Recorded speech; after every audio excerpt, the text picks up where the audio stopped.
सत श्री अकाल। पंज दरियावां दी धरती पंजाब ते तुहाडा स्वागत है। मैं हाँ लखविंदर सिंह मान ते तुसी देख रहे हो टीवी पंजाब दा स्पैशल प्रोग्राम पख दे मसले पंजाब दे। अज इस प्रोग्राम दे विच गलबात करांगे असी उस मुद्दे दी जिस मुद्दे नूं किसी भी टीवी चैनल वालों जां फिर सोशल मीडिया के उपर विचारिया ही नहीं जा रहा। गलबात करांगे कि आखिर पंजाब दे विच इन्नी गर्मी वध क्यों रही है। 45 डिग्री तो पारा पार जा चुके हैं। आखिर इस लिए जिम्मेवार कौन है। ते नाल गल करांगे इंसानी जिंदगी दी, इंसानी जिंदगी दियां कदरां कीमतां दी। आखिर लोग इस गल तो अवेसले क्यों हो चुके ने कि वो इंसानी जिंदगी दी कीमत नूं भुलदे जा रहे ने। हर पासे गल हो रही है अज बजट दी, गल हो रही है नशे दी, गल हो रही है रोजगार दी, गल हो रही है गारंटियां वारंटियां दी, लेकिन किसी वालों भी इंसानी जिंदगी दियां कदरां कीमतां दी कोई भी गल नहीं की जाती कि भाव इन्हां सारे मुद्दों तो हल्की हो चुकी है इंसानी जिंदगी। इस बारे विस्तार के चर्चा करांगे ते चर्चा करने के लिए मैं नाल जुड़े हुए ने मेरे सीनियर सहयोगी अवतार सिंह गिल साहब। सब तो पहला स्वागत करते हैं गिल साहब, स्वागत है जी प्रोग्राम दे विच। धन्यवाद लखविंदर जी। प्रोग्राम देख रहे सारे दर्शकों को प्यार भरी सत श्री अकाल। गिल साहब, जिमें कि आपां गल करिए उत्तर भारत की, जदों ही ये सीजन आता मई जून जुलाई महीने आते हैं तो अग वरसनी शुरू हो जाती है। पिछले सालों की गल करिए हर साल इस तरह ही होंदा, लेकिन इस बार गर्मी कुछ ज़्यादा ही बढ़ती जा रही है। जेकर पिछले 15 तो 20 साल आप देखिए तो हर साल जो गर्मी की दर है वह बढ़ती जा रही है। भाव की पारा हर साल बढ़ता ही जोरिया जा रहा। आखिर इसके लिए जिम्मेवार कौन? देखो लखविंदर जी, इत्थे मसला ये हैगा कि साडे लोगों की एक मानसिकता बन गई है कि जिहड़ी अपनी गल हैगी है वो दूजियां ते सिट दो। तो हुण की हुंदा है इहदे च कहणगे ये वैसटर्न डिस्टरबेंस है जी, उहदे करके गर्मी वध रही है। तो देखो ये नहीं देखते हैगे कि पंजाब दे विच असी लोगों ने की कीता। असी एक कंक्रीट दा जंगल खड़ा कर दिता पंजाब दे विच, तो दूजे पासे सड़कों के नाम दे उत्ते सड़कों का जाल तो बिछा दिता है, लेकिन ਜਿਹੜੇ रुख ने वो धड़ा धड़ वढ़ दिते गए ने। बेशक गल कर लीए अज पंजाब च अजिही स्थिति बन चुकी है जिहो जही राजस्थान की गल कर लीए, क्योंकि कार खड़ाउण दे लई भी छां दे पिछे लड़ाई होण लगी है। लोग कहते हैं कि छां दे विच कार मैं खड़ी करनी है, वो कहता मैं खड़ी करनी है, लेकिन कोई भी एक रुख लाउण नूं तैयार नहीं है। इस दे पिछे की कह सकते हैं आपां? अज सारे न्यूज़ चैनल सोशल मीडिया हर कोई गल कर रहा है, डिबेटां हो रही ने वड्डियां वड्डियां, धर्म नूं लैके डिबेटां हो रही ने, बजट नूं लैके डिबेटां हो रही, राजनीति नूं लैके डिबेटां हो रही। इंसानी जिंदगी की गल कौन करेगा? इंसानी जिंदगी की इन्हां सारियां चीज़ां तो हल्की हो गई है कि इंसानी जिंदगी की कोई कीमत नहीं रही है कि सिर्फ तो सिर्फ पैसे की दौड़ रह गई है। देखो तुसी धड़ा धड़ दरख्त वड्डे जा रहे हैं, लेकिन कोई नहीं बोलता। ਆਪਾਂ सड़क के उत्तों लंघते हैं, कितने कोई दरख्त वढ़ रहा होंदा तो कदे ये गल नहीं कही कि भाई तू ये दरख्त क्यों वढ़ रहा, आखिर तेरा इसने की बिगाड़िया। ये जेकर कुछ दे नहीं रहा तो घट्टो घट्ट ऑक्सीजन तो दे रहा, लेकिन किसी नूं किसी दी कोई नहीं पई। धड़ा धड़ गड्डियां भी वध रही ने, गड्डियां जिथे देख लो स्टार्ट खड़ियां होंदियां गड्डियां। एयर कंडीशनर की वरतों वधदी जा रही है लगातार। ओजोन परत हैगी जिहड़ी साडी वो खराब होंदी जा रही है। गल कर रही है जिस इस तरह के नाल पानी है जिहड़ा पानी का दुरुपयोग लगातार हो रहा है। तो दूजे पासे सब तो वड्डा कारण यही है कि असी लोगों ने खुद अपने हत्थीं अपने पैर जिहड़ा कुहाड़ा मारिया। जिस तरह के नाल धड़ा धड़े दरख्त वड्डे गए ने, जिस तरह के नाल सड़कों के नाम के उत्ते सरकारां ने जिहड़ी राजनीति करते हुए दरख्तां नूं जिहड़ा एक साजिश के अधीन जिहड़े दरख्त नहीं भी वड्डने चाहिए सी वो भी वड्ड सुट्टे ने, क्योंकि उत्थों मोटा जिहड़ा पैसा हैगा वो अपनियां जेबां दे विच पाया गया। गिल साहब, जिथे एक पासे तुसीं दरख्तां की गल कर रहे हो भी चलो आपां विकास के नाम के उपर भी सड़कां बनाउणियां ने, उन्हां दे कंढिਆਂ ਦੇ ਉੱਪਰ जो पहलां पए सी कच्चे रास्ते उन्हां दे कंढਿਆਂ ਦੇ ਉੱਪਰ जो दरख्त लगे गए सी उन्होंने कट दिता गया। तुसीं ये गल कही है, लेकिन हुण दरख्त उस तो बाद भी लगे ने, चाहे जंगलात विभाग वालों लगाए गए जां लोकां वालों लगाए गए ने। लेकिन दुखांत गिल साहब एक होर देखण नूं मिल रहा है। हुण मौसम निकल के हटिया हैगा कणक का नाड़ बचिया, लोगों ने उन्होंने अग लगाई। सो मैं गुजारिश करांगा साडी टैक्नीकल टीम नूं वो फोटो एक बार फिर तो दिखाईयां जाण जिस दे विच साडी अणगहली दे कारण ਦਰਖਤਾਂ ਦੀ ਹੱਤਿਆ ਕੀਤੀ ਗਈ ਹੈ। ਇੱਕ ਤਾਂ ਹੁੰਦਾ ਕਟਾਈ ਕੀਤੀ ਗਈ ਹੈ, ਜੇ ਆਪਾਂ ਕਹਿ ਦਾਂਗੇ ਵੀ ਜੋ ਸੜਕਾਂ ਦੇ ਕਿਨਾਰੇ ਜਿੰਨੇ ਵੀ ਦਰਖਤ ਨੇ ਉਹਨਾਂ ਨੂੰ ਸਾੜ ਦਿੱਤਾ ਜਾਂਦਾ ਹੈ। ਮੈਂ ਟੈਕਨੀਕਲ ਟੀਮ ਨੂੰ ਗੁਜ਼ਾਰਿਸ਼ ਕਰਾਂਗਾ ਕਿ ਉਹ ਇੱਕ ਵਾਰ ਤਸਵੀਰਾਂ ਸਾਨੂੰ ਫਿਰ ਤੋਂ ਦਿਖਾਈਆਂ ਜਾਣ। ਉਹ ਦਰਖਤ ਜਿਨ੍ਹਾਂ ਨੂੰ ਅੱਗ ਦੇ ਵਿੱਚ ਝੁਲਸਣਾ ਪਿਆ, ਉਹ ਦਰਖਤ ਜਿਹੜੇ ਕਿ ਨਾੜ ਸਾੜਨ ਦੇ ਦੌਰਾਨ ਅੱਗ ਦੀ ਲਪੇਟ ਵਿੱਚ ਆਏ ਸੀ। ਸੋ ਉਹ ਤਸਵੀਰਾਂ ਫਿਰ ਤੋਂ ਇੱਕ ਵਾਰ ਦਿਖਾਈਆਂ ਨੂੰ ਮੈਂ ਸਾਡੀ ਟੈਕਨੀਕਲ ਟੀਮ ਨੂੰ ਗੁਜ਼ਾਰਿਸ਼ ਕਰਾਂਗਾ। ਸੋ ਉੱਥੇ ਕੀ ਸਰਕਾਰਾਂ ਦਾ ਦੋਸ਼ ਹੈ, ਉੱਥੇ ਵੀ ਕਿਵੇਂ ਦੇਖ ਰਹੇ ਹੋ ਉਸ ਨੂੰ? ਦੇਖੋ ਇਹ ਕਹਿ ਸਕਦੇ ਹਾਂ ਆਪਾਂ ਲਖਵਿੰਦਰ ਜੀ ਕਿ ਜਾਗਰੂਕਤਾ ਦੀ ਕਮੀ ਹੈ। ਜਾਗਰੂਕ ਹੋਣਾ ਪਏਗਾ ਕਿਉਂਕਿ ਜਾਗਰੂਕਤਾ ਹੈ ਨਹੀਂ। ਲੋਕਾਂ ਦਾ ਸਿਰਫ ਤੇ ਸਿਰਫ ਇੱਕੋ ਹੀ ਮੰਤਵ ਰਹਿ ਗਿਆ, ਪੈਸਾ ਕਮਾਉਣਾ। ਪੈਸੇ ਦੀ ਦੌੜ ਦੇ ਵਿੱਚ ਲੋਕ ਆਪਣੀ ਜ਼ਿੰਦਗੀ ਵੀ ਭੁੱਲ ਗਏ ਨੇ, ਆਪਣੀਆਂ ਜ਼ਿੰਦਗੀ ਦੀਆਂ ਕਦਰਾਂ ਕੀਮਤਾਂ ਵੀ ਭੁੱਲ ਗਏ ਨੇ। ਕਿਉਂਕਿ ਲਗਾਤਾਰ ਹੁਣ ਮੈਂ ਤੁਹਾਨੂੰ ਇੱਕ ਉਦਾਹਰਨ ਦੇ ਦਿੰਦਾ। ਇੱਥੇ ਕੀ ਹੁੰਦਾ ਕਿ ਅਕਾਲੀ ਦਲ ਦੀ ਸਰਕਾਰ ਸੀ, ਇੱਕ ਸੜਕ ਮਨਜ਼ੂਰ ਕੀਤੀ ਜਾਂਦੀ ਆ ਬਠਿੰਡਾ ਤੋਂ ਲੈ ਕੇ ਰਾਜਪੁਰਾ ਤੱਕ 4 ਲੇਨ ਕਰਨੀ ਆ। ਤਾਂ ਤੁਹਾਨੂੰ ਯਾਦ ਹੋਣਾ, ਤੁਸੀਂ ਲੰਘਦੇ ਹੋਣੇ, ਲੱਖਾਂ ਦਰਖਤ ਲੱਗਾ ਹੋਇਆ ਸੀਗਾ ਬਠਿੰਡਾ ਤੱਕ। ਲੇਕਿਨ ਕੀ ਕੀਤਾ ਗਿਆ, ਸੜਕ ਚੌੜੀ ਕਰਨ ਦੇ ਨਾਂ ਤੇ ਸਾਰੇ ਦਰਖਤ ਨੇ ਜਿਹੜੇ ਬੇਦਰਦੀ ਨਾਲ ਵੱਢ ਦਿੱਤੇ ਗਏ। ਬੇਸ਼ੱਕ ਉਹ 50 ਸਾਲ ਪੁਰਾਣੇ ਸੀ, ਬੇਸ਼ੱਕ 100 ਸਾਲ ਪੁਰਾਣੇ ਸੀ। ਜਦ ਕਿ ਇੱਥੇ ਤੁਹਾਨੂੰ ਮੈਂ ਵੀ ਦੱਸ ਦਿੰਦਾ ਕਿ ਇਹ ਜਿਹੜੀ ਸੜਕ ਬਣੀ ਹੈ ਇਹ ਵਰਲਡ ਬੈਂਕ ਦੇ ਪੈਸੇ ਦੇ ਨਾਲ ਬਣਾਈ ਗਈ ਹੈ। ਵਰਲਡ ਬੈਂਕ ਵੱਲੋਂ ਲੋਨ ਲਿਆ ਗਿਆ, ਉਸ ਲੋਨ ਦੇ ਉੱਤੇ ਸੜਕ ਬਣੀ ਆ। ਪਟੇਲ ਕੰਪਨੀ ਨੂੰ ਇਸ ਦਾ ਠੇਕਾ ਦਿੱਤਾ ਗਿਆ। ਸੁਖਬੀਰ ਸਿੰਘ ਬਾਦਲ ਹੋਰਾਂ ਨੇ ਇੱਥੇ ਇੱਕ ਗੁਰਮੁਖ ਸਿੰਘ ਨਾਂ ਦਾ SDO ਸੀ ਜੋ ਕਿ ਸੰਗਰੂਰ ਦੇ ਵਿੱਚ ਤੈਨਾਤ ਸੀ, ਜੋ ਕਿ ਭ੍ਰਿਸ਼ਟਾਚਾਰ ਦੇ ਕੇਸ ਦੇ ਵਿੱਚ ਜੇਲ੍ਹ ਦੇ ਵਿੱਚ ਬੰਦ ਸੀ। ਉਹਨੂੰ ਜ਼ਮਾਨਤ ਤੇ ਜਦੋਂ ਰਿਹਾ ਹੁੰਦਾ ਤਾਂ ਉਸ ਨੂੰ ਇਸ ਪ੍ਰੋਜੈਕਟ ਦਾ ਇੰਚਾਰਜ ਲਗਾ ਦਿੱਤਾ ਜਾਂਦਾ ਇੱਕ SDO ਨੂੰ। ਦੇਖੋ ਕਿੱਡੀ ਵੱਡੀ ਗੱਲ ਹੈਗੀ ਆ ਕਿ ਹੋ ਕੀ ਰਿਹਾ, ਸਰਕਾਰਾਂ ਕੀ ਕਰ ਰਹੀਆਂ ਨੇ। ਉਸ ਗੁਰਮੁਖ ਸਿੰਘ ਵੱਲੋਂ ਲਗਾਤਾਰ ਜਿਹੜੇ ਸੜਕ ਤੋਂ ਦੂਰ ਪਰੇ ਵੀ ਵੱਡੇ ਦਰਖਤ ਸੀ ਪੁਰਾਣੇ, ਉਹ ਵੀ ਵਢਵਾ ਦਿੱਤੇ ਗਏ, ਜਿਨ੍ਹਾਂ ਦਾ ਕੋਈ ਹਿਸਾਬ ਨਹੀਂ ਦਿੱਤਾ ਗਿਆ। ਕੋਈ ਜੰਗਲਾਤ ਨੂੰ ਉਹਦੇ ਬਾਰੇ ਜਾਣਕਾਰੀ ਨਹੀਂ ਦਿੱਤੀ ਗਈ। ਤਾਂ ਦੂਜੇ ਪਾਸੇ ਵਰਲਡ ਬੈਂਕ ਨੇ ਇਹ ਜਿਹੜਾ ਲੋਨ ਹੈਗਾ ਇਹ ਦੇਣ ਤੋਂ ਪਹਿਲਾਂ ਇੱਕ ਗੱਲ ਕਹੀ ਸੀ ਕਿ ਜਿੰਨੇ ਰੁੱਖ ਵੱਢੇ ਜਾਣਗੇ ਉਹਨਾਂ ਦੀ ਥਾਂ ਤੇ ਓਨੇ ਹੀ ਰਵਾਇਤੀ ਰੁੱਖ ਨੇ ਜਿਹੜੇ ਉਹ ਤੁਸੀਂ ਲਗਾਉਣੇ ਹੋਣਗੇ। ਤੁਸੀਂ ਮੈਨੂੰ ਅੱਜ ਇੱਕ ਵੀ ਰਵਾਇਤੀ ਰੁੱਖ ਹੈ ਜਿਹੜਾ ਉਹ 4 ਲੇਨ ਦੇ ਆਲੇ ਦੁਆਲੇ ਦਿਖਾ ਦਿਓ ਜਿਹੜਾ ਸਰਕਾਰ ਨੇ ਲਾਇਆ ਹੋਵੇ। ਉੱਥੇ ਕੀ ਕੀਤਾ ਗਿਆ ਕਿ ਛੋਟੇ ਛੋਟੇ ਜਿਹੜੇ ਫੁੱਲਾਂ ਵਾਲੇ ਬੂਟੇ ਨੇ, ਜਿਹੜੇ ਕਿ ਸ਼ੋਅ ਕੇਸ ਵਾਲੇ ਬੂਟੇ ਹੁੰਦੇ ਨੇ, ਉਹ ਬੂਟੇ ਲਗਾ ਦਿੱਤੇ ਗਏ ਨੇ। ਹੁਣ ਉਹ ਕੀ ਸਾਨੂੰ ਛਾਂ ਦੇਣਗੇ, ਕੀ ਉਹ ਸਾਨੂੰ ਆਕਸੀਜਨ ਦੇਣਗੇ? ਉਹ ਤਾਂ ਸਿਰਫ ਇੱਕ ਸ਼ੋਅ ਕੇਸ ਨੇ। ਉੱਥੋਂ ਪਿੱਪਲ, ਨਿੰਮਾਂ ਤੇ ਗੱਲ ਕਰ ਲਈਏ ਸਫੈਦਾ, ਸਰ ਖਜੂਰਾਂ ਵੀ ਵੱਡੇ ਪੱਧਰ ਦੇ ਉੱਪਰ ਵੱਢੀਆਂ ਗਈ ਸੀ। ਉੱਥੋਂ ਖਜੂਰਾਂ ਵੀ ਬਹੁਤ ਦਰਖਤ ਸੀ। ਖਜੂਰਾਂ ਤਾਂ ਲਖਵਿੰਦਰ ਜੀ ਪੱਟੀਆਂ ਗਈਆਂ ਸੀ, ਵੱਡੀਆਂ ਨਹੀਂ ਗਈਆਂ ਸੀ। ਉਹ ਪੱਟ ਕੇ ਸਾਰੀਆਂ ਖਜੂਰਾਂ ਜਾਂ ਤਾਂ ਬਾਦਲ ਪਿੰਡ ਦੀ ਸੜਕ ਤੇ ਲੱਗੀਆਂ, ਜਾਂ ਫਿਰ ਮਲੋਟ 'ਚ ਲੱਗੀਆਂ, ਜਾਂ ਫਿਰ ਬਠਿੰਡੇ ਲੱਗੀਆਂ। ਇਹ ਖਜੂਰਾਂ ਤਾਂ ਪਟਿਆਲੇ ਤੱਕ ਤੋਂ ਪੱਟ ਕੇ ਲੈ ਗਏ, ਜਿਹੜੀਆਂ ਕਿ ਉੱਥੇ ਜਾ ਕੇ ਲਗਾਈਆਂ ਗਈਆਂ ਤਾਂ ਕਿ ਉੱਥੋਂ ਦੀ ਜਿਹੜੀ ਸੁੰਦਰਤਾ ਹੈਗੀ ਆ ਉਸ ਨੂੰ 4 ਚੰਨ ਲਗਾਏ ਜਾ ਸਕਣ।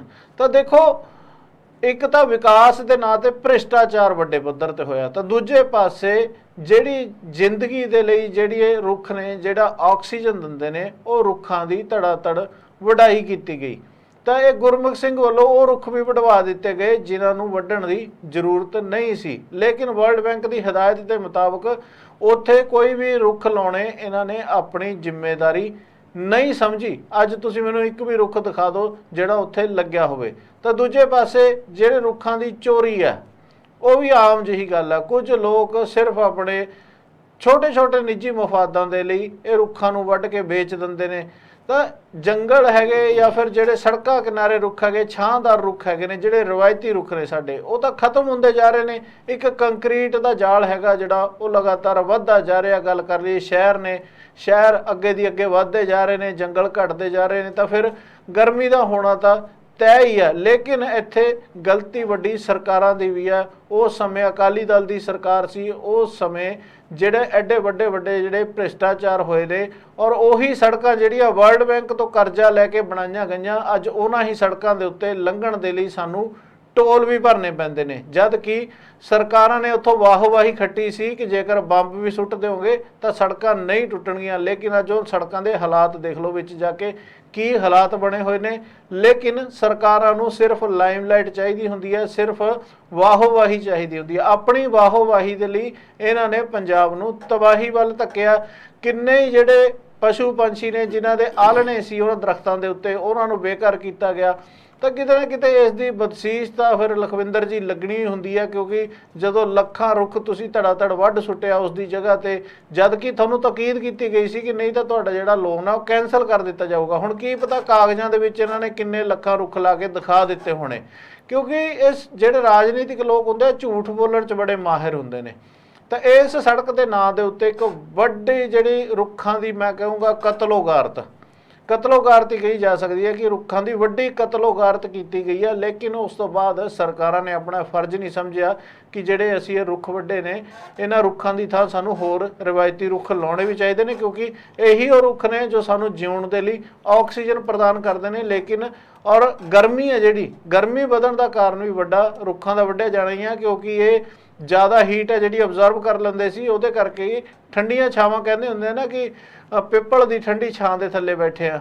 ਤਾਂ ਉਹ ਠੰਡੀਆਂ ਛਾਵਾਂ ਇਸੇ ਕਰਕੇ ਹੁੰਦੀਆਂ ਸੀ ਕਿ ਗਰਮੀ ਅਬਜ਼ਰਵ ਕਰ ਲੈਂਦੇ ਸੀ, ਔਰ ਉਸ ਤੋਂ ਬਾਅਦ ਜਿਹੜੀ ਨਮੀ ਆ ਉਹਨੂੰ ਥੋੜੀ ਠੰਡੇ ਦੇ ਵਿੱਚ ਬਦਲ ਕੇ ਇਹ ਥੱਲੇ ਸੁੱਟ ਦਿੰਦੇ ਸੀ। ਤਾਂ ਪੁਰਾਣੇ ਲੋਕ ਇਸੇ ਤਰ੍ਹਾਂ ਦੇ ਨਾਲ ਉਹਨਾਂ ਨੂੰ ਏਸੀ ਹੀ ਸਮਝਦੇ ਹੁੰਦੇ ਸੀ। ਹੁਣ ਲੇਕਿਨ ਇੱਕ ਇੱਕ ਘਰ ਦੇ ਵਿੱਚ ਹੁਣ 10-10 ਏਸੀ ਚੱਲ ਰਹੇ ਨੇ। ਤਾਂ ਫਿਰ ਗਿੱਲ ਸਾਹਿਬ, ਜਿੱਥੇ ਤੁਸੀਂ ਹੁਣ ਸਰਕਾਰਾਂ ਦੀ ਨੀਅਤ ਦੀ ਗੱਲ ਕੀਤੀ, ਸਰਕਾਰਾਂ ਵੱਲੋਂ ਲਗਾਤਾਰ ਰੁੱਖਾਂ ਦੀ ਕਟਾਈ ਕੀਤੀ ਗਈ, ਤੁਸੀਂ ਉਦਾਹਰਨ ਵੀ ਦਿੱਤੀ ਹੈ ਕਿ ਚੰਡੀਗੜ੍ਹ ਟੂ ਬਠਿੰਡਾ ਜੋ ਹਾਈਵੇ ਬਣਿਆ ਸੀਗਾ, ਕਿ ਇੱਥੇ ਗਲਤੀ ਸਿਰਫ ਔਰ ਸਿਰਫ ਸਰਕਾਰਾਂ ਦੀ ਹੈ ਕਿ ਲੋਕ ਆਪਣੇ ਜੋ ਸਾਡੇ ਆਮ ਲੋਕ ਨੇ ਉਹ ਆਪਣੀ ਭੂਮਿਕਾ ਸਹੀ ਤਰੀਕੇ ਨਾਲ ਨਿਭਾ ਰਹੇ ਨੇ, ਕਿ ਇਹ ਸਿਰਫ ਔਰ ਸਿਰਫ ਸਰਕਾਰਾਂ ਦਾ ਕੰਮ ਹੈ? ਕਿਉਂਕਿ ਸਰਕਾਰਾਂ ਦਾ ਕੰਮ ਹੁੰਦਾ ਹੈ ਰਾਜ ਕਰਨਾ, ਸਰਕਾਰਾਂ ਦਾ ਕੰਮ ਹੁੰਦਾ ਹੈ ਲੋਕਾਂ ਦੇ ਲਈ ਲੋਕਾਂ ਨੂੰ ਝੂਠ ਪਰੋਸਦੇ ਰਹਿਣਾ। ਲੇਕਿਨ ਅਸਲ ਦੇ ਵਿੱਚ ਜੋ ਗਰਮੀ ਹੈ ਇਹ ਤਾਂ ਆਮ ਲੋਕਾਂ ਨੂੰ ਵੀ ਲੱਗਦੀ ਹੈ ਨਾ, ਫਿਰ ਕੀ ਆਮ ਲੋਕ ਗਰਮੀ ਘਟਾਉਣ ਦੇ ਵਿੱਚ ਆਪਣੀ ਭੂਮਿਕਾ ਸਹੀ ਤਰੀਕੇ ਨਾਲ ਨਿਭਾ ਰਹੇ ਨੇ? ਦੇਖੋ ਲਖਵਿੰਦਰ ਜੀ, ਮੈਂ ਉਹੀ ਗੱਲ ਕਰ ਰਿਹਾ ਕਿ ਜਾਗਰੂਕਤਾ ਦੀ ਕਮੀ ਆ। ਲੋਕ ਪੈਸੇ ਦੀ ਦੌੜ ਦੇ ਵਿੱਚ ਅੰਨੇ ਹੋ ਚੁੱਕੇ ਨੇ, ਕਿਸੇ ਨੂੰ ਕੁਝ ਨਹੀਂ ਪਿਆ ਕਿ ਭਾਈ ਕੋਈ ਰੁੱਖ ਵੱਢ ਰਿਹਾ, ਕੋਈ ਰੁੱਖ ਲਾਉਣਾ। ਅੱਜ ਤੱਕ ਮੈਂ ਕਹਿੰਦਾ ਕੋਈ ਅਜਿਹਾ ਇਨਸਾਨ ਹੋਊਗਾ ਕਿ ਜਿਹੜੇ ਇਸ ਪਾਸੇ ਅਵੇਅਰ ਹੋਊਗਾ, ਜਿਹਨੂੰ ਇਸ ਚੀਜ਼ ਦਾ ਚਾਨਣਾ ਹੋਊਗਾ ਕਿ ਜੇਕਰ ਇਸੇ ਤਰ੍ਹਾਂ ਰੁੱਖ ਮੁੱਕਦੇ ਗਏ ਤਾਂ ਇੱਕ ਦਿਨ ਜਿੰਦ ਵੀ ਮੁੱਕ ਜਾਣੀ ਆ। ਤੇ ਲੇਕਿਨ ਲੋਕ ਨੇ ਜਿਹੜੇ ਅਵੇਸਲੇ ਹੋ ਗਏ ਨੇ, ਪੈਸੇ ਦੀ ਦੌੜ ਦੇ ਵਿੱਚ ਅੰਨੇ ਹੋ ਗਏ ਨੇ, ਸਾਰਾ ਦਿਨ ਪੈਸੇ ਦੇ ਪਿੱਛੇ ਹੀ ਭੱਜਦੇ ਰਹਿੰਦੇ ਨੇ, ਲੇਕਿਨ ਜ਼ਿੰਦਗੀ ਤੋਂ ਦੂਰੀ ਬਣਾਉਂਦੇ ਜਾ ਰਹੇ ਨੇ। ਹੁਣ ਜਿਸ ਤਰ੍ਹਾਂ ਆਪਾਂ ਗੱਲ ਕਰਦੇ ਹਾਂ ਕਿਸਾਨਾਂ ਦੇ ਵਿੱਚ ਵੀ ਜਾਗਰੂਕਤਾ ਦੀ ਕਮੀ ਆ। ਤੁਸੀਂ ਦੇਖੋ ਨਾੜ ਨੂੰ ਅੱਗ ਲਗਾਈ ਗਈ ਆ, ਤਾਂ ਨਾੜ ਦੇ ਨਾਲ ਜਿਹੜੇ ਦਰਖਤ ਸੀਗੇ, ਹਰੇ ਭਰੇ ਦਰਖਤ ਸੀ, ਜਿੱਥੇ ਹਜ਼ਾਰਾਂ ਪੰਛੀਆਂ ਦੇ ਆਲਣੇ ਸੀਗੇ, ਉਹ ਸੜ ਕੇ ਸਵਾਹ ਹੋ ਗਏ। ਦਰਖਤਾਂ ਦੇ ਵਿੱਚ ਅੱਗ ਲੱਗ ਗਈ, ਦਰਖਤ ਫੁੱਕ ਗਏ। ਉਹ ਇੰਨੀ ਬੁਰੀ ਤਰ੍ਹਾਂ ਦੇ ਨਾਲ ਫੁੱਕੇ ਨੇ ਕਿ ਦੁਬਾਰਾ ਮੈਨੂੰ ਲੱਗਦਾ ਕਿ ਉਹ ਹਰੇ ਨਹੀਂ ਹੋ ਪਾਉਣਗੇ। ਤਾਂ ਇੱਥੇ ਵੀ ਇੱਕ ਕਮੀ ਹੈਗੀ ਹੈ ਕਿ ਲੋਕਾਂ ਨੂੰ ਸੋਚਣਾ ਚਾਹੀਦਾ ਹੈ ਕਿ ਸਿਰਫ ਪੈਸੇ ਪਿੱਛੇ ਨਾ ਭੱਜੋ, ਘੱਟੋ ਘੱਟ ਆਪਣੀ ਜ਼ਿੰਦਗੀ ਬਾਰੇ ਵੀ ਸੋਚੋ ਕਿ ਤੁਹਾਡੀ ਜ਼ਿੰਦਗੀ ਕਿੱਥੇ ਟਿਕੀ ਹੋਈ ਹੈ। ਕਿਉਂਕਿ ਅੱਜ ਤੋਂ 20-30 ਸਾਲ ਪਹਿਲਾਂ ਦੀ ਗੱਲ ਕਰੀਏ ਤਾਂ ਉਦੋਂ ਜ਼ਿੰਦਗੀ ਹੈ ਜਿਹੜੀ ਬਹੁਤ ਸੁਖਾਲੀ ਸੀ। ਅੱਜ ਬੇਸ਼ੱਕ ਸਾਧਨ ਬਹੁਤ ਨੇ, ਲੇਕਿਨ ਜ਼ਿੰਦਗੀ ਬਹੁਤ ਔਖੀ ਹੋ ਗਈ ਹੈ, ਕਿਉਂਕਿ ਲੋਕਾਂ ਨੇ ਸ਼ਾਇਦ ਕਰੋਨਾ ਕਾਲ ਤੋਂ ਵੀ ਇਹ ਸਬਕ ਨਹੀਂ ਲਿਆ। ਕਿਉਂਕਿ ਕਰੋਨਾ ਕਾਲ ਦੇ ਵਿੱਚ ਜਦੋਂ ਲੋਕਾਂ ਨੂੰ ਘਰਾਂ ਦੇ ਵਿੱਚ ਤਾੜ ਦਿੱਤਾ ਗਿਆ ਸੀ, ਤਾਂ ਉਦੋਂ ਤੁਸੀਂ ਦੇਖਿਆ ਹੋਣਾ ਕਿ ਵਾਤਾਵਰਨ ਹੈ ਜਿਹੜਾ ਕਿੰਨਾ ਸਾਫ਼ ਤੇ ਸ਼ੁੱਧ ਹੋ ਗਿਆ ਸੀ। ਤਾਂ ਦੂਜੇ ਪਾਸੇ ਜਦੋਂ ਆਕਸੀਜਨ ਦੀ ਲੋੜ ਪਈ ਸੀ ਤਾਂ ਉਦੋਂ ਲੋਕਾਂ ਨੂੰ ਇਸ ਗੱਲ ਦਾ ਅਹਿਸਾਸ ਜ਼ਰੂਰ ਹੋਇਆ ਸੀ ਕਿ ਆਕਸੀਜਨ ਦੀ ਆਖਰ ਅਹਿਮੀਅਤ ਕੀ ਹੈ। ਉਸ ਸਮੇਂ ਤੁਹਾਨੂੰ ਯਾਦ ਹੋਣਾ ਬਹੁਤ ਸਾਰੀਆਂ ਤਸਵੀਰਾਂ ਵੀ ਵਾਇਰਲ ਹੋਈਆਂ ਸੀ ਕਿ ਕਈ ਲੋਕ ਤਾਂ ਕਰੋਨਾ ਤੋਂ ਡਰਦੇ ਦਰਖਤਾਂ ਦੇ ਉੱਤੇ ਘਰ ਤੱਕ ਪਾ ਕੇ ਬਹਿ ਗਏ ਸੀ, ਕਿ ਦਰਖਤਾਂ ਦੇ ਉੱਤੇ ਮੰਜੇ ਡਾਲੇ ਸੀ ਕਿ ਇੱਥੇ ਠੀਕ ਹੈ, ਇੱਥੇ ਘੱਟੋ ਘੱਟ ਆਕਸੀਜਨ ਤਾਂ ਮਿਲ ਰਹੀ ਹੈ। ਤਾਂ ਦੇਖੋ ਇਹਨਾਂ ਚੀਜ਼ਾਂ ਦੀ ਅਹਿਮੀਅਤ ਨੂੰ ਸਮਝਣ ਦੀ ਲੋੜ ਹੈ, ਨਾ ਕਿ ਸਿਰਫ ਤੇ ਸਿਰਫ ਪੈਸੇ ਦੇ ਪਿੱਛੇ ਭੱਜੋ। ਆਮ ਆਪਾਂ ਗੱਲ ਕਰ ਲਈਏ, ਆਪਣੇ ਸ਼ਹਿਰੀਆਂ ਦੀ ਵੀ ਗੱਲ ਕਰ ਲੈਂਦੇ ਹਾਂ। ਸ਼ਹਿਰਾਂ ਦੇ ਵਿੱਚ ਜਿਹੜੇ ਲੋਕ ਰਹਿੰਦੇ ਨੇ, ਬੇਸ਼ੱਕ ਪਟਿਆਲੇ ਦੀ ਗੱਲ ਕਰੀਏ, ਪਟਿਆਲਾ ਬਹੁਤ ਹਰਿਆ ਭਰਿਆ, ਚਲੋ ਇੱਥੇ ਬਹੁਤ ਜ਼ਿਆਦਾ ਰੁੱਖ ਹੈਗੇ ਨੇ, ਲੇਕਿਨ ਕਿਤੇ ਨਾ ਕਿਤੇ ਜਿਸ ਤਰ੍ਹਾਂ ਦੇ ਨਾਲ ਇਹ ਕੰਕਰੀਟ ਦਾ ਜੰਗਲ ਵੱਧਦਾ ਜਾ ਰਿਹਾ ਤਾਂ ਰੁੱਖਾਂ ਦੀ ਕਟਾਈ ਇੱਥੇ ਵੀ ਉਸੇ ਤਰ੍ਹਾਂ ਦੇ ਨਾਲ ਜਾਰੀ ਹੈ। ਔਰ ਜਦੋਂ ਲੋਕ ਘਰ ਬਣਾਉਂਦੇ ਨੇ ਉਸ ਤੋਂ ਬਾਅਦ ਰੁੱਖ ਕਿਹੜੇ ਲਾਉਂਦੇ ਨੇ? ਸੋ ਗਿੱਲ ਸਾਹਿਬ, ਦੂਸਰੀ ਗੱਲ ਮੈਂ ਤੁਹਾਨੂੰ ਇਹ ਪੁੱਛਣਾ ਚਾਹਾਂਗਾ, ਦੇਖੋ ਅੱਜ ਦੇ ਟਾਈਮ ਦੀ ਗੱਲ ਕਰੀਏ ਤਾਂ ਲੋਕਾਂ ਨੂੰ ਫਿਕਰ ਹੈ। ਹੁਣ ਬਜਟ ਦੀ ਗੱਲ ਕਰੀਏ, ਬਜਟ ਆਉਣ ਵਾਲਾ ਬਜਟ ਕਿਵੇਂ ਰਹੂਗਾ, ਕੋਈ ਵਾਧੂ ਟੈਕਸ ਤਾਂ ਨਹੀਂ ਪੈਣਗੇ, ਬੇਅਦਬੀ ਮੁੱਦਿਆਂ ਦੇ ਉੱਪਰ ਕੀ ਬਣੂਗਾ, ਨਸ਼ਿਆਂ ਨੂੰ ਲੈ ਕੇ ਕੀ ਬਣੂਗਾ, ਸਰਕਾਰ ਨਸ਼ਿਆਂ ਨੂੰ ਲੈ ਕੇ ਕੀ ਕਦਮ ਚੁੱਕਣ ਜਾ ਰਹੀ ਹੈ, ਪੁਲਿਸ ਪ੍ਰਸ਼ਾਸਨ ਨੂੰ ਕਿਹੜੀਆਂ ਹੋਰ ਸਹੂਲਤਾਂ ਮਿਲਣਗੀਆਂ, ਆਮ ਲੋਕਾਂ ਨੂੰ ਕਿਹੜੀਆਂ ਸਹੂਲਤਾਂ ਮਿਲਣਗੀਆਂ, ਸਿਲੰਡਰ ਮਿਲਣਗੇ ਨਹੀਂ ਮਿਲਣਗੇ, ਆਟਾ ਦਾਲ ਮਿਲੇਗਾ ਨਹੀਂ ਮਿਲੇਗਾ। ਲੋਕਾਂ ਨੂੰ ਇਸ ਗੱਲ ਦੀ ਚਿੰਤਾ ਹੈ ਕਿ ਤੁਹਾਨੂੰ ਲੱਗਦਾ ਹੈ ਲੋਕ ਆਪਣੀ ਸਿਹਤ ਪ੍ਰਤੀ ਅਵੇਅਰ ਨੇ, ਕਿ ਲੋਕਾਂ ਨੂੰ ਇਨਸਾਨੀਅਤ ਦੀ, ਇਨਸਾਨੀ ਕਦਰਾਂ ਕੀਮਤਾਂ ਦੀ, ਜਾਂ ਆਪਣੇ ਜੀਵਨ ਦੀ ਕਦਰ ਹੈ, ਫਿਕਰ ਹੈ?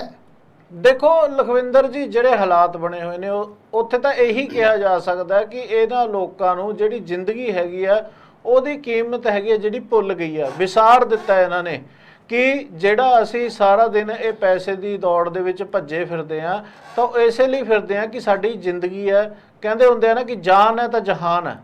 ਜੇਕਰ ਹੁਣ ਗੱਲ ਕਰ ਲਈਏ ਜਿਸ ਤਰ੍ਹਾਂ ਦੇ ਨਾਲ ਅੱਜ ਲੋਕ ਅੰਨੇ ਹੋਏ ਨੇ ਇਸ ਦੌੜ ਦੇ ਵਿੱਚ, ਬੇਸ਼ੱਕ ਉਹ ਰਾਜਨੀਤਿਕ ਲੋਕਾਂ ਦੇ ਪਿੱਛੇ ਲੱਗੇ ਹੋਏ ਹੋਣ ਜਾਂ ਬੇਸ਼ੱਕ ਉਹਨਾਂ ਨੂੰ ਬਜਟਾਂ ਦੇ ਫਿਕਰ ਹੋਣ, ਬੇਸ਼ੱਕ ਉਹਨਾਂ ਨੂੰ ਸਹੂਲਤਾਂ ਦੀ ਫਿਕਰ ਹੋਵੇ, ਤਾਂ ਇਹ ਇੱਕ ਵੱਖਰੀਆਂ ਗੱਲਾਂ ਨੇ।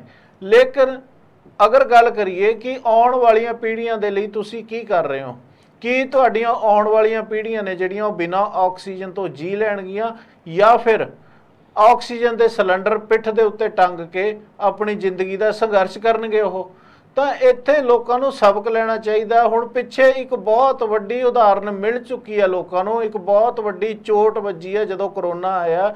ਉਸ ਤੋਂ ਬਾਅਦ ਵੀ ਲੋਕਾਂ ਨੇ ਲਖਵਿੰਦਰ ਜੀ ਸਬਕ ਨਹੀਂ ਲਿਆ, ਲੋਕ ਸਿੱਖੇ ਨਹੀਂ। ਅੱਜ ਫੇਰ ਉਹੀ ਹਾਲਾਤ ਨੇ, ਉਹੀ ਕੁਛ ਆ, ਉਸੇ ਤਰ੍ਹਾਂ ਦੇ ਨਾਲ ਧੜਾਧੜ ਜਿਹੜੀਆਂ ਗੱਡੀਆਂ ਨੇ ਉਹ ਪ੍ਰਦੂਸ਼ਣ ਫੈਲਾਉਂਦੀਆਂ ਫਿਰ ਰਹੀਆਂ ਨੇ। ਬੇਸ਼ੱਕ NGT ਬਹੁਤ ਜ਼ਿਆਦਾ ਸਖਤ ਹੋਇਆ, NGT ਨੇ ਕਈ ਜਗ੍ਹਾ ਤੇ ਦਿੱਲੀ ਦੀ ਗੱਲ ਕਰ ਲਈਏ, NCR ਦੀ ਗੱਲ ਕਰ ਲਈਏ, ਹਰਿਆਣਾ ਦੀ ਗੱਲ ਕਰ ਲਈਏ, ਉੱਥੇ ਪੁਰਾਣੀਆਂ ਗੱਡੀਆਂ ਵੀ ਬੰਦ ਕਰ ਦਿੱਤੀਆਂ ਨੇ। ਲੇਕਿਨ ਲੋਕਾਂ ਨੇ ਸਬਕ ਨਹੀਂ ਲਿਆ ਉਸ ਚੀਜ਼ ਤੋਂ। ਉਹ ਔਖਾ ਸਮਾਂ ਜਿਸ ਤਰ੍ਹਾਂ ਦੇ ਨਾਲ ਲੋਕਾਂ ਨੇ ਹੰਢਾਇਆ ਉਹ ਸਾਰੀ ਦੁਨੀਆ ਦੇ ਲੋਕਾਂ ਨੂੰ ਪਤਾ ਹੈ। ਬਹੁਤ ਸਾਰੇ ਦੇਸ਼ਾਂ ਦੇ ਵਿੱਚ ਲੋਕਾਂ ਨੇ ਇਸ ਚੀਜ਼ ਤੋਂ ਸਬਕ ਲੈ ਲਿਆ। ਉਹਨਾਂ ਨੇ ਆਉਣ ਵਾਲੀਆਂ ਜਿਹੜੀਆਂ ਪੁਸ਼ਤਾਂ ਹੈਗੀਆਂ ਉਹਨਾਂ ਦੇ ਲਈ ਕੁਛ ਨਾ ਕੁਛ ਕਰਨ ਦਾ ਜਿਹੜਾ ਬੀੜਾ ਚੁੱਕਿਆ। ਲੇਕਿਨ ਸਾਡੇ ਲੋਕਾਂ ਨੇ ਸਿਰਫ ਤੇ ਸਿਰਫ ਰਾਜਨੀਤੀ, ਪੈਸਾ ਤੇ ਬਸ ਆ ਜਿਹੜੀਆਂ ਚੱਲ ਰਹੀਆਂ ਨੇ ਗੱਲਾਂ ਜਾਂ ਫਿਰ ਆ ਸੋਸ਼ਲ ਮੀਡੀਆ ਤੇ ਜਿਹੜਾ ਭੰਡਪਣਾ ਚੱਲ ਰਿਹਾ ਇਹ ਦੇਖਣ ਤੋਂ ਬਿਨਾਂ ਇਹਨਾਂ ਲੋਕਾਂ ਨੂੰ ਹੋਰ ਕੋਈ ਕੰਮ ਨਹੀਂ ਮੈਨੂੰ ਲੱਗਦਾ ਨਜ਼ਰ ਆ ਰਿਹਾ, ਕਿਉਂਕਿ ਇਹਨਾਂ ਨੂੰ ਜ਼ਿੰਦਗੀ ਦੀ ਕੀਮਤ ਹੀ ਭੁੱਲ ਗਈ ਹੈ। ਇਹਨਾਂ ਨੂੰ ਪਤਾ ਹੀ ਨਹੀਂ ਹੈ। ਕਿਉਂਕਿ ਅੱਜ ਜੇਕਰ ਲੋਕ ਜਿਹੜੇ ਪਹਿਲਾਂ ਆਪਾਂ ਗੱਲ ਕਰ ਲਈ, ਅੱਜ ਤੋਂ 50 ਸਾਲ ਪਹਿਲਾਂ ਕੋਈ 100 ਸਾਲ ਤੋਂ ਥੱਲੇ ਇਨਸਾਨ ਮਰਦਾ ਨਹੀਂ ਸੀ ਹੁੰਦਾ। ਅੱਜ 23 ਸਾਲ ਵਾਲੇ ਨੂੰ ਵੀ ਹਾਰਟ ਅਟੈਕ ਹੋਈ ਜਾਂਦਾ। ਅੱਜ ਚੰਗੇ ਭਲੇ ਬੰਦੇ ਕੈਂਸਰ ਦਾ ਸ਼ਿਕਾਰ ਹੋਈ ਜਾਂਦੇ ਨੇ।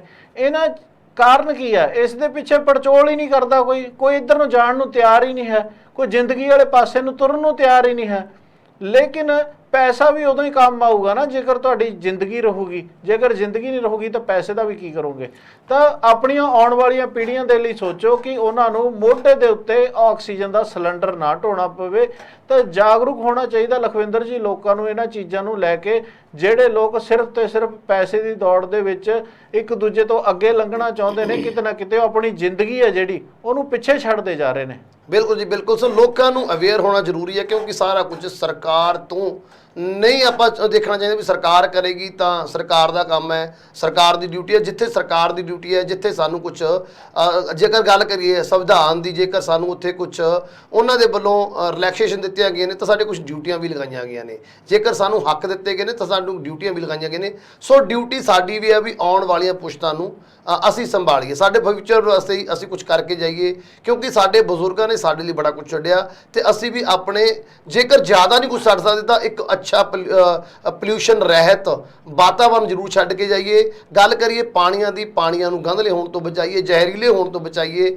ਦੂਸਰੇ ਪਾਸੇ ਰੁੱਖਾਂ ਦੀ ਗੱਲ, ਕਟਾਈ ਦੇ ਉੱਪਰ ਬੈਨ ਲਗਾਈਏ ਆਪਣੇ ਤੌਰ ਦੇ ਉੱਪਰ ਵੀ ਅਸੀਂ ਦਰਖਤ ਵੱਧ ਤੋਂ ਵੱਧ ਬੀਜੀਏ। ਜੇਕਰ ਕੋਈ ਦਰਖਤਾਂ ਦੀ ਕਟਾਈ ਕਰਦਾ ਤਾਂ ਉਹਦੀ ਸ਼ਿਕਾਇਤ ਕੀਤੀ ਜਾਵੇ ਤੇ ਸਰਕਾਰ ਨੂੰ ਮਜਬੂਰ ਕੀਤਾ ਜਾਵੇ ਵੀ ਉਹਨਾਂ ਦੇ ਵਿਰੁੱਧ ਕੋਈ ਸਖਤ ਕਾਰਵਾਈ ਕੀਤੀ ਜਾਵੇ। ਵੱਧ ਤੋਂ ਵੱਧ ਦਰਖਤਾਂ ਨੂੰ ਹਰਿਆ ਭਰਿਆ ਕਰਨਾ ਚਾਹੀਦਾ ਹੈ, ਵੱਧ ਤੋਂ ਵੱਧ ਦਰਖਤ ਲੱਗਣੇ ਚਾਹੀਦੇ ਨੇ। ਧਰਤੀ ਸਾਡੀ ਹਰਿਆਵਲ ਹੋਣੀ ਚਾਹੀਦੀ ਹੈ। ਤੇ ਦੂਸਰੀ ਗੱਲ, ਕਿਸਾਨ ਵੀਰਾਂ ਨੂੰ ਇੱਕ ਵਾਰ ਫਿਰ ਤੋਂ ਬੇਨਤੀ ਵੀ ਜਦੋਂ ਉਹ ਨਾੜ ਨੂੰ ਸਾੜਦੇ ਨੇ, ਜੋ ਕਿ ਉਹਨਾਂ ਦੀ ਮਜਬੂਰੀ ਹੈ, ਕਿਉਂਕਿ ਉਹ ਅਕਸਰ ਕਹਿੰਦੇ ਨੇ ਵੀ ਸਰਕਾਰਾਂ ਵੱਲੋਂ ਪੁਖਤਾ ਪ੍ਰਬੰਧ ਨਹੀਂ ਇਹਨਾਂ ਨੂੰ ਨਾੜ ਨੂੰ ਸਾਂਭਣ ਦੇ। ਸੋ ਉਹਨਾਂ ਦੀ ਵੀ ਕੁਝ ਡਿਊਟੀਆਂ ਨੇ ਵੀ ਉਹ ਨਾੜ ਜਲਾਉਂਦੇ ਸਮੇਂ ਘੱਟੋ ਘੱਟ ਜਿਹੜੇ ਨੇੜਲੇ ਦਰਖਤ ਹੁੰਦੇ ਨੇਗੇ, ਜੋ ਸੜਕਾਂ ਦੇ ਕਿਨਾਰੇ ਦਰਖਤ ਨੇਗੇ, ਖਾਸ ਤੌਰ ਤੇ ਜਿਹਨਾਂ ਜ਼ਮੀਨਾਂ ਸੜਕਾਂ ਦੇ ਨਾਲ ਲੱਗਦੀਆਂ ਨੇ, ਉਹਨਾਂ ਨੂੰ ਧਿਆਨ ਰੱਖਣਾ ਚਾਹੀਦਾ ਵੀ ਸੇਕ, ਨਾੜ ਦਾ ਸੇਕ ਦਰਖਤਾਂ ਤੱਕ ਨਾ ਪਹੁੰਚੇ।